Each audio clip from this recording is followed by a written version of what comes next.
Alright guys, so preparasyon na naman po sa ating gondola. Dahil start na naman po tayo para umakyat. So ito yung mga tropa natin, naghahanda po sila para sa mga gamit. Yan. So i-check nyo po mabuti yung mga lifeline po dyan. At saka yung full body harness. Yan, nakita nyo naman mga kasikaso talagang mga tropa natin. At inaayos po nila yung mga PPE po nila guys. Dahil siyempre protection po sa kanilang mga sarili para maiwasan po guys na magkaroon po ng problema, ma-aksidente po tayo. Kaya ito sa mga ganitong mga exterior po na trabaho, yung nasa gondola po tayo, napakahirap po ng trabaho na ito. At bukod sa mahirap, napaka-delikado. Kaya ang pag-iingat po mga kaasikaso talagang dublihin po natin. Gaya po nitong ating isang tropa. Ayan, chinecheck niya po yung kanyang linya po ng mga kuryente para po sa mga double check natin para sa ganon maiwasan po natin na mag-abiriya po yung ating gondola mga kaasikaso. Ayan po, tinicheck niya po yung box ng wiring sa electrical. Check nga, paakit nga idol. Ayan. Ayan yun. So, ayan ready na ba kayo? Ready na. Ayan, sige nga, try natin na para makakit na kayo. Yun right.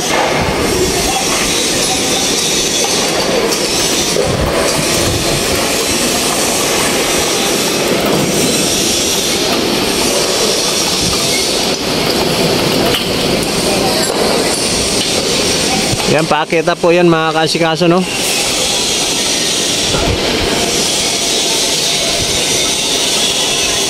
ang taas po niyan.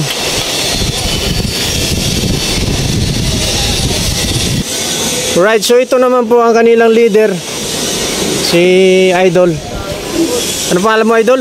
Alex Barong, sir. Ayan, sa tawag po dyan, mga Barong family, Barong family sa, anong probinsya nyo? Leyte. Ayan, sa Leyte po. Ayan, mga tropang Leyte. Sa si Idol Barong family. Siya po ang leader po dito sa gondola.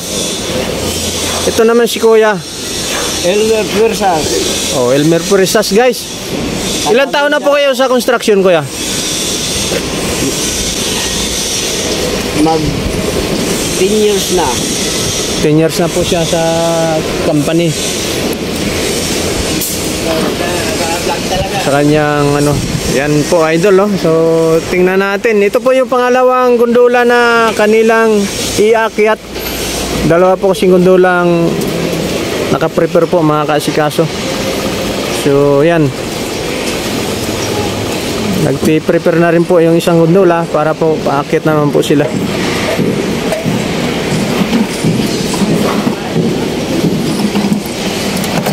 May dala po kayong mga pagkain? Meron. Para doon na lang po kayo kakain, Idol? Oo. Ayan nga. So alam niyo po mga kaasikaso, itong mga tropang gondola, kung saan po sila maabutan po ng oras para kumain, so doon na lang po yan sila kakain sa taas. Hindi na po yan sila bababa.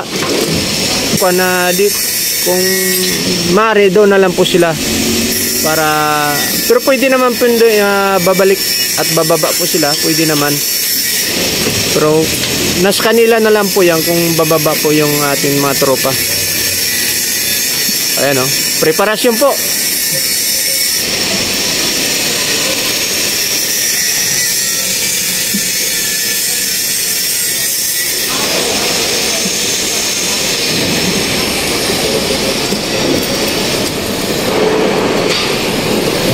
Yan, so shout out po mga kaasikaso Sa hindi pa po nakapag-subscribe po ng YouTube channel ko po, paki-subscribe na rin po.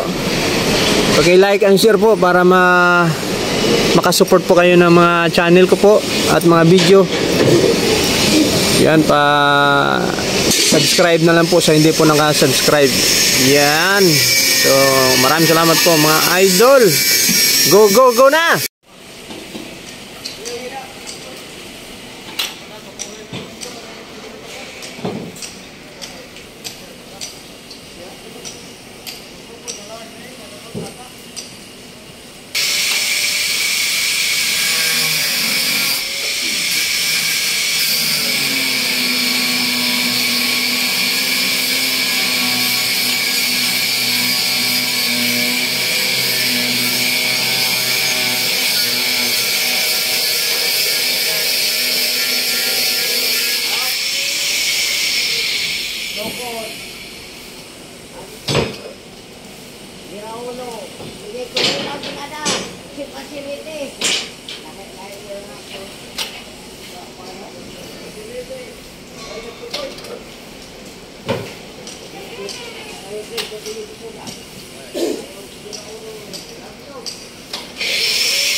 Akit na sila.